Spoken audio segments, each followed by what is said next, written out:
오늘은 말씀이 우리를 붙드신다는 제목으로 함께 은혜를 나누겠습니다. 말씀은 열왕기상 19장 12절. 또 지진 후에 불이 있으나 불 가운데에도 여호와께서 계시지 아니하더니 불 후에 세미한 소리가 있는지라.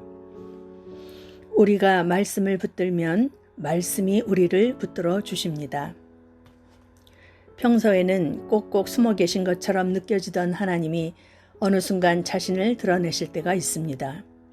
때로는 하나님이 초자연적으로 임재하십니다. 하나님은 불 가운데서 모세에게 나타나셨고 엘리야도 갈멜산상에서 바알 선지자들과 맞서 싸울 때 불로 임하시는 하나님을 경험했습니다. 오순절 마가다락방에서도 호련히 하늘로부터 급하고 강한 바람 같은 소리가 있어 저희 앉은 온 집에 가득하며 불이 혀같이 갈라지는 모습으로 성령이 임하셨습니다.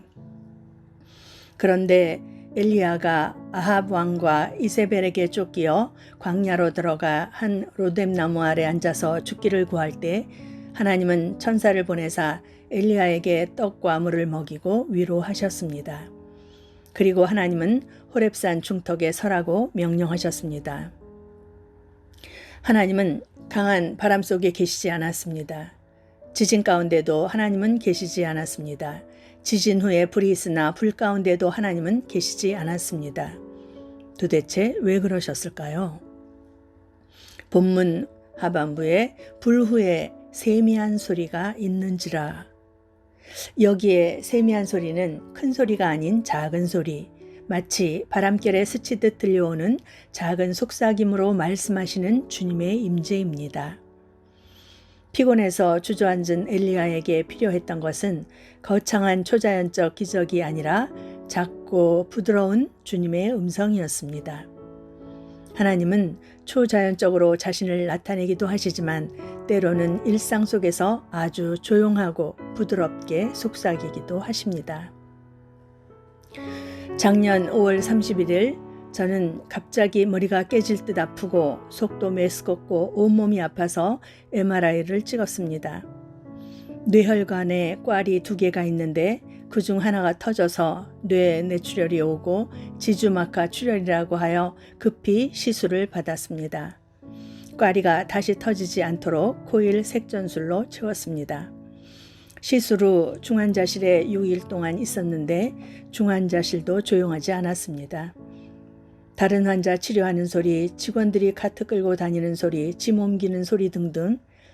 그런데 어느 날 자다가 눈을 떴는데 주위가 아주 고요했습니다. 그때 주님이 작은 소리로 그러나 아주 또렷한 음성으로 부드럽게 말씀하셨습니다.